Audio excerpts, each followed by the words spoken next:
오늘은 본문 말씀을 통해서 주 안에서 기뻐하라, 주 안에 있는 기쁨에 대해서 함께 살펴보며 은혜 나누고자 합니다. 우리가 빌립보서에서 계속 기쁨에 대해서 말씀하고 있습니다. 기쁨은 우리의 삶을 활기 있게 하는 요소입니다. 기쁨은 신체적으로나 정신적으로나 영적 시스템을 맑게 해주는 치료제와 같은 역할을 합니다. 기쁨은 성령의 9가지 열매 중에 하나입니다. 오직 성령 열매는 사랑과 희락과 화평이다. 기쁨입니다. 기쁨이 하늘나라의 본질이기도 합니다. 로마서 14장 17절에 하나님의 나라는 먹는 것과 마시는 것이 아니라 오직 성령 안에서 의와 평강과 희락이라 기쁨이라 하고 말씀하신 것입니다. 우리 그리스도인이 말하는 기쁨은 주 안에 있는 기쁨이라고 말할 수 있을 것입니다. 사도 바울은 지금 옥중에 갇혀 있으면서도 불편하고 또 힘든 가운데 있으면서도 옥 밖에서 자유로운 생활을 하고 있는 빌립보 교인들에게 기뻐하라 하고 명령하고 있습니다. 기뻐하라, 명령형입니다. 남보다 좋은 여건에 있는 사람이 불행한 사람을 보고 기뻐하라고 하면 통하지 않습니까? 저는 조건이 좋으니까, 환경이 좋으니까 기뻐할 수 있지. 난 환경이 어려운데 어떻게 기뻐하냐? 대꾸할 것입니다. 그런데 남보다 불행한 사람, 나쁜 여건에 있는 사람이 자기보다 더 좋은 여건에 있는 사람에게 기뻐하라고 한다고 하면 거기에는 설득력이 있는 것입니다. 사도 바울의 편지는 바로 그 때문에 강한 힘이 있습니다. 우리가 빌립보서 2장 18절에서 이미 보았듯이 사도 바울은 지금 감옥에서 자신이 먼저 기뻐하며 주 앞에서 기쁨을 가지고 있습니다. 그것은 주 안에 있는 기쁨이었습니다. 그러면서 빌립보 교인들에게 너희들도 주 안에서 기뻐하라고 권면하며 나아가서는 명령하고 있습니다. 이는 기쁨을 통해서 교회 내부에 일어나고 있는 불일치, 갈등 해소할 수 있기 때문에 그렇습니다. 사랑하는 성도 여러분, 우리에게 혹 갈등이 있습니까? 불일치가 있습니까? 주 안에서 기뻐하라고 하신 주의 명령을 따르시기 바랍니다. 그러므로 주 안에서 기뻐하라는 명령은 이 빌립보서 전체의 주제 말씀이라고 할 수 있을 것입니다. 오늘 이 말씀을 살펴볼 때 주께서 우리에게 기쁨을 허락해 주시고 주 안에 있는 기쁨이 차고 넘치시게 되기를 바랍니다. 기뻐하라. 이것은 명령입니다.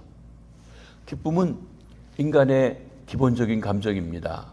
우리 인간에게는 누구에게나 희로애락, 그 기본적인 감정들이 있다고 할 것입니다. 그러면 이 기쁨은 어떻게 얻을 수 있습니까? 주 안에서 얻는 것 말고 우리가 기쁠 때를 생각해 보는 것입니다. 제가 기쁨이라고 하는 말을 국어사전에 찾아보았더니 기쁨은 바라고 원하는 것을 얻거나 성취했을 때 얻는 기본적인 감정이라고 얘기했습니다. 그러고 보면 우리가 무엇인가 바라는 것을 얻었을 때 기쁨을 갖게 되는 것을 봅니다. 내가 가만히 있고 환경이 바뀌면 내게 기쁨이 찾아올 수 있습니다.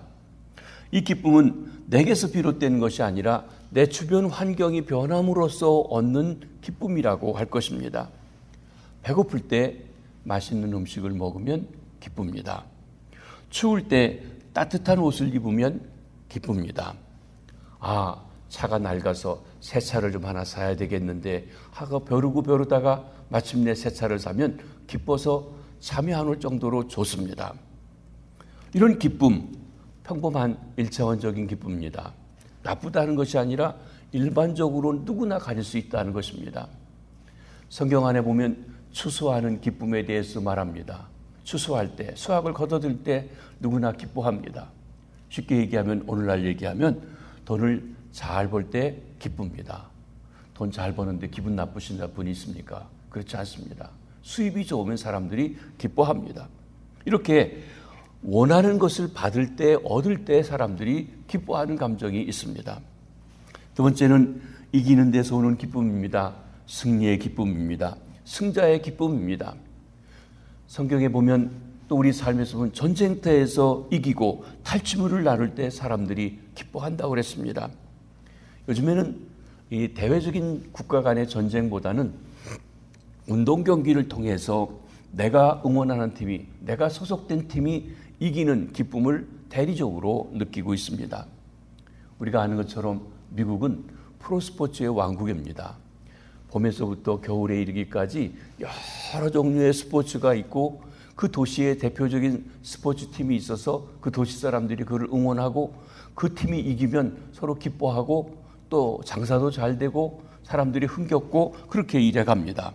여러분, 프로스포츠 팀이 아주 돈을 많이 주고 사람들을 사옵니다. 왜 그렇습니까? 이겨서 기쁨을 주고 기쁨을 얻기 위해서 그런 것입니다. 이기는 팀을 사람들이 응원하고 좋아합니다. 지는 팀을 좋아하지 않습니다. 기쁨이 삶에 활기를 주기 때문에 이기려고 한다고 하는 것입니다. 지적인 기쁨도 있습니다. 깨닫는 기쁨입니다. 공부하는 자의 기쁨이기도 합니다. 어떤 새로운 이치를 깨닫고 무릎을 탁 치는 그런 기쁨입니다. 무엇을 만들고 새로 발견하고 깨닫는 창작의 기쁨이라고 말할 수도 있습니다. 또한 선행을 할 때 오는 기쁨도 있습니다. 이것은 사회적, 도덕적인 기쁨을 말합니다. 우리가 좋은 일을 할 때 좋습니다. 기분이 기쁩니다. 선행에서 오는 기쁨, 사랑 속에서 자기 가치를 인정받을 때 오는 기쁨이라고 할 것입니다. 근데 이런 기쁨은 그리스도인이 아니라 할지라도 세상 사람이라 할지라도 누구나 가질 수 있는 인간의 기본적인 감정이라고 말하는 것입니다. 사람들은 기쁨을 계속 누리기를 원합니다. 근데 주님께서 명령하시는 것은 항상 기뻐하라는 것입니다. 항상 쉬지 말고 범사에 기뻐하라고 말씀하십니다. 그 기쁨은 영적인 기쁨입니다. 주 안에서의 기쁨을 말씀하고 있습니다. 거룩한 기쁨은 주 안에 있는 기쁨입니다. 주 안에 그리스도인이 있어야 할 위치가 주 안에라고 하는 말입니다. In Christ, in the Lord, and Christo입니다. 여러분, 이 단어는 바울 서신에 132번이나 사용되고 있는 말입니다. 신비로운 표현이죠. 우리가 어떻게 주님 안에 있나? 시온교회 안에 우리가 들어와 있으니까 이건 눈에 보이고 느낄 수가 있는데 주님은 눈에 보이지도 않는데 어떻게 우리가 주 안에 들어갈 수 있는가? 바울신학의 핵심이라고도 말할 수 있습니다.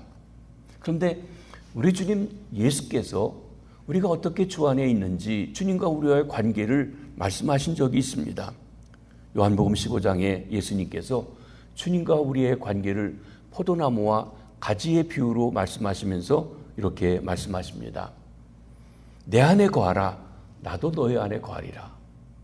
주님 안에 거하면 주님도 우리 안에 거하신다고 주 안에 거하는 것에 대해서 말씀하십니다. 가지가 포도나무에 붙어있지 않으면 스스로 열매를 맺을 수 없음같이 너희도 내 안에 있지 아니하면 그러하리라. 열매를 맺지 못한다. 주 안에 있어야 열매를 맺는다. 주님을 닮아간다. 그것이죠. 나는 포도나무요 너희는 가지라. 그가 내 안에 내가 그 안에 있으면 사람이 열매를 많이 맺나니 나를 떠나서는 너희가 아무것도 할 수 없습니다.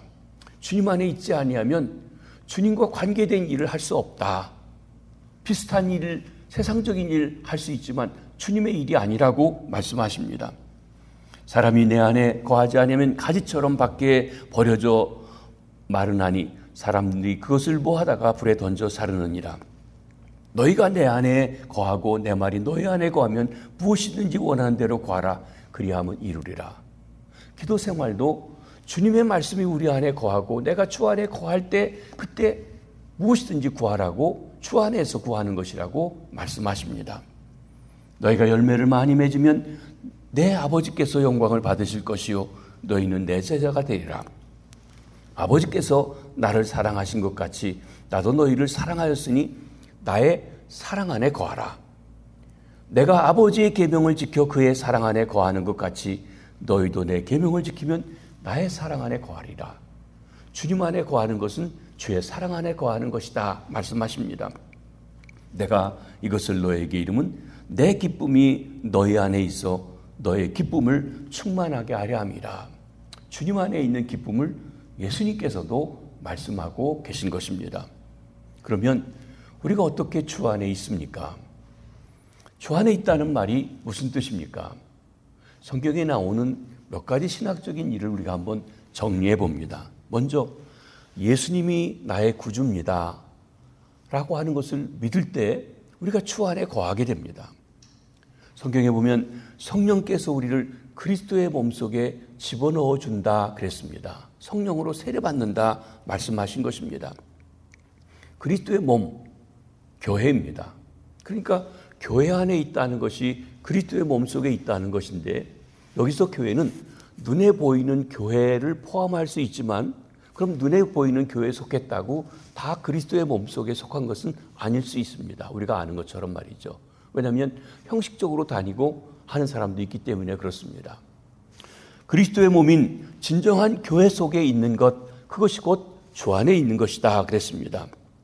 그러므로 주 안에 있다는 것은 성령 안에 있다는 말씀이기도 합니다. 왜냐하면 하나님의 계획하신 것을, 그리스도가 이룬 것을 우리 안에 적용시켜 주시고 그것을 우리 속에 역사하시는 분은 성령님이기 때문에 그렇습니다. 그래서 성령님과 함께 있는 것, 주 안에 있는 것입니다. 또 주 안에 있다는 것은 말씀 안에 있다는 것이기도 합니다. 오늘 아까 본 요한복음 17장 7절에 뭐라고 했습니까?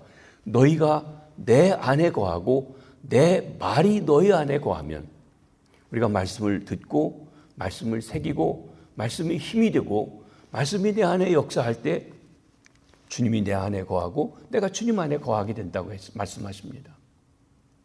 또 주 안에 있다는 것은 사랑 안에 거한다고 말씀하십니다. 나의 사랑 안에 거하라.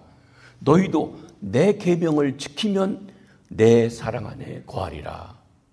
주의 말씀을 지켜 행하는 것, 주님을 경외하기 때문에 그 말씀을 지켜 그 말씀대로 살아가는 것, 그것이 주 안에 있는 삶이라고 말씀하는 것입니다. 이렇게 주 안에, in Christ, in the Lord라고 하는 이 말, 주 안에, 바로 우리 그리스도인들이 있어야 할 장소가 주 안에라고 하는 것입니다. 물고기는 물속에 있습니다. In the water, 물속이죠. 물고기가 물속이 답답하다고 밖으로 튀어나오면 나올 수 있지만 좀 퍼덕거리다가 죽어갑니다. 새는 공중을 날도록 되어 있습니다. In the air, 공중을 날아갑니다. 그 새가 있을 장소예요. 그처럼 그리스도인이 있어야 할 것, 주 안에, in the Lord, 주님 안에 우리가 있도록 했습니다. 주 안에서 기뻐하라. 인간적인 기본적인 감정이 기쁨이지만 우리는 주 안에 있는 기쁨을 누리고 살아가라고 말씀하십니다. 주 안에는 기쁨의 근원 되신 주님이 주시는 절대적인 기쁨이 그 안에 있기 때문에 그렇습니다. 주님도 내 안에 있는 기쁨이 넘치리라고 말씀하셨고, 사도 바울도 그 기쁨을 누리면서 우리에게 기뻐하라고 말씀하시는 것입니다. 사랑하는 성도 여러분, 이 기쁨이 충만하시게 되기를 바랍니다. 그러면 주 안에 있는 기쁨은 무엇입니까? 어떤 기쁨입니까?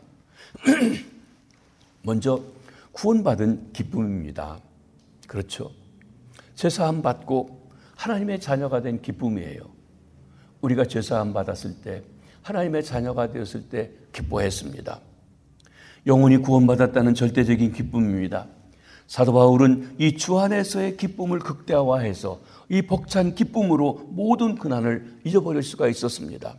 주님의 주권 속에 있는 곳에서 그 주님의 주권을 인정하지 않는 사람들이 주의 복음을 증거한다고 자기를 가두었지만 그 주님 안에 있으면서 그는 그것에 얽매이지 아니하고 기뻐할 수 있었습니다. 영적인 눈이 열려진 것이죠. 사실 우리가 아주 큰 기쁨을 누리게 될 때 작은 걱정들은 사라져버리게 되는 것입니다. 그러기에 사도 바울은 이 절대적인 기쁨이 충만해서 이 기쁨으로 모든 시험, 모든 문제를 승리하고 해결하고 있는 것입니다. 이처럼 모든 문제를 해결하는 근본적인 것이 기쁨입니다. 기쁠 때 건강합니다. 기쁠 때 창조적인 힘이 있습니다. 기쁠 때 화평이 있습니다. 기쁠 때 생의 가치가 있습니다. 그러니 이 기쁨이 떠나면 아무 의미가 없는 것입니다. 기쁨이 없을 때 돈을 벌어도 걱정이고 출세를 해도 불안하고 사람을 사귀어도 외롭고 고독할 뿐인 것입니다. 주께서 나와 함께 동행하신다는 것을 아는 기쁨이 주 안에 있는 기쁨이기도 합니다. 이것은 주 안에서, 성령 안에서, 말씀 안에서 이루어지는 신비로운 교제를 뜻하기도 합니다.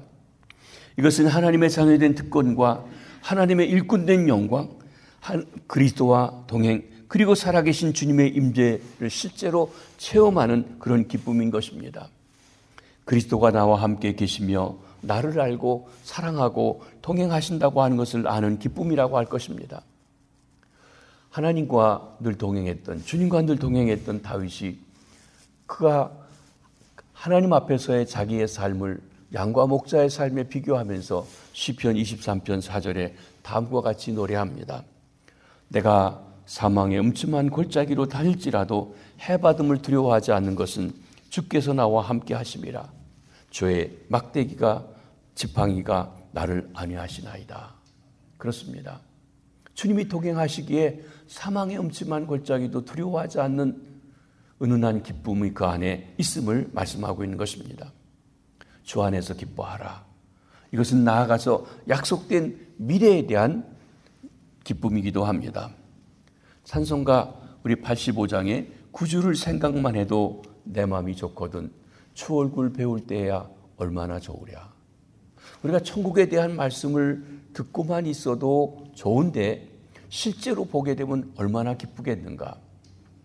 계시록 22장에 보면 새하늘과 새 땅에서 우리가 할 일 중에 한 가지가 뭐냐면 주님의 얼굴을 직접 뵙는 것이에요. 성경에 하나님의 얼굴을 보고 싶다고 하는 소망이 있었지만 모세도 하나님께서 얼굴을 보여달라고, 영광을 보여달라고 할 때 네가 나를 보고 죽게 되기 때문에 보여줄 수 없다고 하셨지만 우리가 하나님의 얼굴을 보는 때가 있습니다. 하늘나라에 가서, 새하늘과 새 땅에 가서 그 얼굴을 친히 본다고 했어요. 그때 얼마나 우리가 좋을까 생각만 해도 좋다고 하는 것입니다. 이것은 소망적인 기쁨입니다. 미래지향적이고 종말적인 기쁨이라고 할 것입니다. 이것이 세상이 주는 것과 다른 것입니다. 내 의가 아닌 예수님의 의를 힘입어 내가 하늘나라에 간다고 하는 그 약속을 가진 자의 갖는 기쁨인 것입니다. 내가 언제 어디서 죽더라도 틀림없이 하늘나라에 갈 수 있다는 약속, 바로 그것이 거기에서부터 오는 기쁨입니다. 우리가 앞에서 보았듯이 사도 바울이 옥에서 죽을 수도 있다고 하는 것, 죽음과 삶 사이에 끼어 있습니다. 언제 죽어도 이상하지 않은 그때입니다. 본인은 뭘 원했습니까? 내가 죽어서 빨리 주 앞에 가고 싶다고 했어요. 죽음을 이겼습니다. 죽음 뒤에 하늘나라가 있다는 것을 알 때는 우리가 죽음을 두려워하지 않고 오히려 기대하고 기뻐할 수 있다는 것입니다. 이것은 마치 스데반이 순교할 때 하나님 보좌 우편에 계시던 인자가 일어나서 자기를 맞으려고 두 팔을 벌리고 있는 모습을 바라다보고 얼굴이 천사와 같이 되어서 죽었다. 돌 맞아 죽는 사람의 얼굴이 아닌 기쁨에 넘친 사람이 죽은 것. 바로 그것이 이런 주 안에서 소망을 가진 자의 기쁨이라고 할 것입니다. 그러게 문제가 있다면 이유는 단 한 가지, 하늘나라를 바라보지 못하는 영적 안목의 결여 때문에 주 안에 있다고 하면서도 근심 걱정에 쌓여 있는 것이라 하는 것입니다. 약속된 미래에 대한 기쁨입니다. 또 그리스도를 위하여 수고하는 것도 주 안에서의 기쁨이라고 말할 수 있습니다.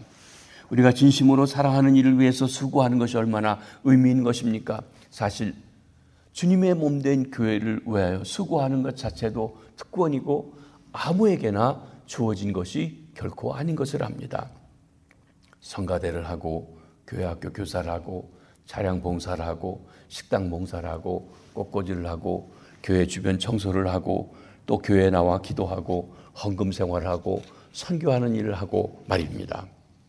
그러므로 주를 위해 수고하는 것을 피곤하게 여길 것이 아니라 감사하게 생각해야 합니다. 그래서 사도 바울은 이 모든 것을 알고 주 안에서 주의 거룩한 사역에 동참하는 자의 특권에서 나오는 기쁨에 대해서 말씀하고 있습니다. 그리고 이 모든 것을 깨달음으로써 오는 충만한 기쁨을 주 안에서의 기쁨이라고 말씀하고 있습니다. 그런데 사도 바울은 지금 기뻐하라고 명령하고 있습니다. 명령형이에요. 여러분, 명령이라고 하는 것은 의지적으로 기뻐할 수 있다고 하는 것을 말씀합니다. 자연적으로가 아니라 기뻐하는 것입니다.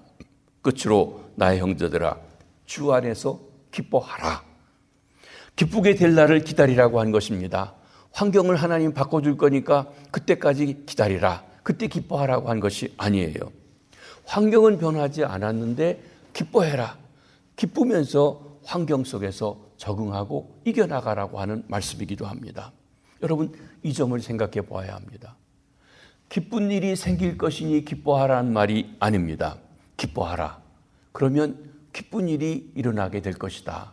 기뻐하는 것을 먼저 하라고 말씀하는 것입니다. 기쁨의 조건이 따로 없습니다. 기뻐하는 자에게는 무엇이든지 기쁩니다. 참으로 행복한 사람은 여름에는 더워서 좋고, 가을에는 서늘해서 좋고, 겨울에는 추워서 좋다고 할 수 있습니다.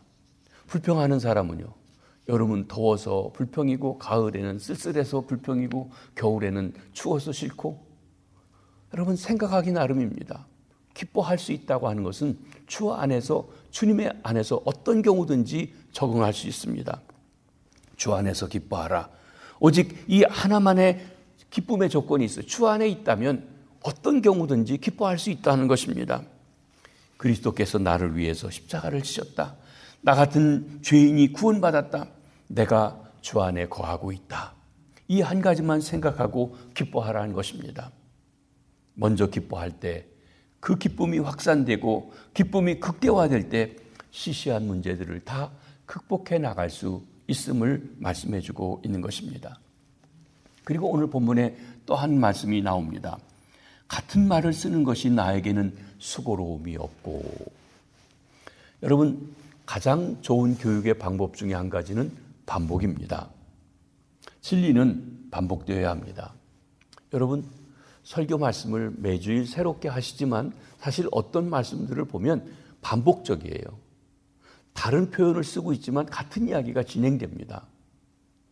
이것은 무엇을 말씀합니까? 하나님의 말씀의 본질적인 것들은 듣고 또 듣고 또 듣고 새롭게 듣고 반복해 듣는다고 하는 것입니다.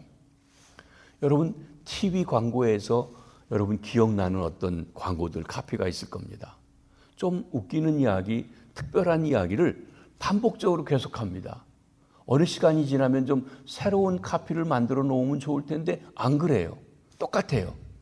그게 머릿속에 박혀 남아있도록 만든다고 하는 것입니다. 반복이 주는 효과입니다. 사도 바울도 같은 말을 반복합니다. 주 안에서 기뻐하라. 예화집에서 본 예화입니다. 미국의 세인트 루이스를 여행하던 한 변호사가 주일 아침에 교통순경에게 자기가 여행을 왔는데 예배드릴 교회를 찾고 있으니까 교회를 하나 소개해달라고 이야기했다고 합니다. 그래서 소개를 받은 교회를 찾아가는데 가는 도중에 보니까 그 가는 길목에도 교회가 몇 개가 더 있더라는 것이에요. 그래서 어쨌든 소개받은 교회 가서 예배를 드리고 나오면서 그 교통순경을 다시 만나게 되어서 물어보았다고 합니다. 아니, 가는 길에 교회가 여러 개 있는데 왜 하필 그 교회를 나에게 소개해 주었느냐 하고 말입니다. 그랬더니 그 교통순경이 이렇게 대답하더라는 것이에요. 어느 교회가 참 교회인지 제가 가보지 못했습니다. 그러나 주일날 아침마다 교통정리하면서 보니까 그 교회에서 나오는 성도들의 표정이 가장 밝고 기뻐 보였습니다. 그래서 제가 그 교회를 소개했습니다. 여러분, 교회 부흥이 따로 없습니다. 우리가 교회에 와서 주님을 만나고 은혜 받고 기쁨으로 돌아가면 내 기쁜 모습 속에서 나를 바라보는 이웃들이 나의 일터에서 주일을 지나고 와서 내 모습을 바라보는 그 사람들이 저 교회에 뭐가 있다. 저 사람이 믿는 바가 뭐가 있다. 라고 하면서 주 앞에 나올 수 있다고 하는 것을 말해주고 있는 것입니다. 그렇습니다. 예배를 마치고 나오는 교인들의 얼굴에 기쁨이 있고 감사가 있고 찬양이 있다면 그 교회, 그 가정 은혜롭고 그 교회가 부흥되어진다고 하는 것을 말씀합니다. 이런 주 안에 있는 기쁨이 우리 시온교회, 그리고 이 시온교회 신앙생활하고 있는 우리 한 사람 한 사람 성도들에게 차고 넘치시기를 바랍니다. 그리하여서 우리 모두 즐겁고 기쁘고 행복한 삶을 살아가시기를 바랍니다. 오늘 본문 말씀을 다시 한번 같이 읽고 마치도록 하겠습니다. 빌립보 3장 1절 한번 같이 읽습니다. 시작. 끝으로 나의 형제들아 주 안에서 기뻐하라. 너에게 같은 말을 쓰는 것이 내게는 수고로움이 없고 너희에게는 안전하니라. 아멘. 기도하겠습니다. 주님 감사합니다. 우리를 주 안에 넣어주셔서 감사합니다. 주님이 다스리는 삶 속에 살게 해주셔서 감사합니다. 말씀을 주셔서 감사합니다. 성령의 인도하심 속에 살게 해주셔서 감사합니다. 주님을 사랑하고 그 사랑의 힘으로 주의 말씀을 하나하나 지켜나갈 수 있어 주의 사랑 안에 거하게 해주시니 감사합니다. 주님 안에서 거하는 기쁨이 차고 넘치는 주의 백성들, 주님의 교회가 되고 그 기쁨 속에서 우리의 삶을 변화시키며 새롭게 하며 하나님께 영광 되어지는 주의 백성들 되게 해 주시옵소서. 오늘 거룩한 주일을 예비하는 복된 날입니다. 예비일입니다. 주일을 사모하며 주의 임재 앞에 나갈 날을 준비하며 예배를 준비하며 마음을 전절히 하고 기도하며 나아가게 해주시옵소서. 특별히 내일 거룩한 주일 예배를 통하여서 하나님 임재 앞에 나가길 원합니다. 주의 영광에 참여하기 원합니다. 하나님 예배를 준비하는 모든 분들을 축복하시고 은혜 베풀어 주옵소서. 말씀을 전하는 우리 담임 목사님을 성령으로 기름 부어주시고 말씀으로 충만케 하시고 은혜 베풀어 주시옵소서. 대표 기도하는 장로님 그 기도에 주님의 은혜가 함께 하옵소서. 찬양을 인도하는 우리 찬양팀 대원들 한 사람 한 사람 목소리로 찬양하고 악기로 찬양하는 한 분 한 분 역사하시고 기름 부어 주시옵소서. 안내하여 성도들을 맞이하는 하나님 안내위원들 축복하시고 기쁨으로 저들의 얼굴 속에 우리 성도들을 맞이하게 도와주시옵소서. 하나님 음식을 장만하여 성도들이 함께 먹도록 준비하고 섬기시는 분들 축복하시고 은혜 베풀어 주시옵소서. 예배실을 준비하고 나아가는 모든 분들 하나님 마음을 다짐하고 주 앞에 나오는 모든 성도들 함께 하옵소서. 몸이 아파서 하나님 주 앞에 나오지 못하고 평상에서 예배드리는 이들도 하나님 영이신 주님께서 함께 찾아가 하나님 말씀하여 주시고 새롭게 하시고 축복하여 주시옵소서. 하나님 김춘자 권사님 투병하며 암과 싸우시는데 힘주셔서 기쁨으로 그 모든 것 이길 수 있도록 하나님께서 능력을 덧입혀 주시고 인도해 주시옵소서. 우리 성도들 가운데 근심 걱정 염려 가운데 있습니까? 무거운 짐이 있습니까? 주님 주 안에서 주님이 주시는 기쁨으로 모든 걸 이길 수 있도록 주님 이 시간에도 역사하시고 함께해 주옵소서. 함께 기도하는 모든 주의 백성들에게 은혜 주시고 거룩한 주일을 준비하는 모든 일정 후에도 축복하여 주시옵소서. 모든 것 주님의 이름으로 간구하며 나가는 주의 백성들을 축복해 주시옵소서. 감사합니다. 축복합니다. 예수님의 이름으로 기도하옵나이다. 아멘. 자유롭게 기도하십니다. 주일을 위해서 특별히 기도하면서 준비하면서 나가시도록 하겠습니다. 기도하시겠습니다.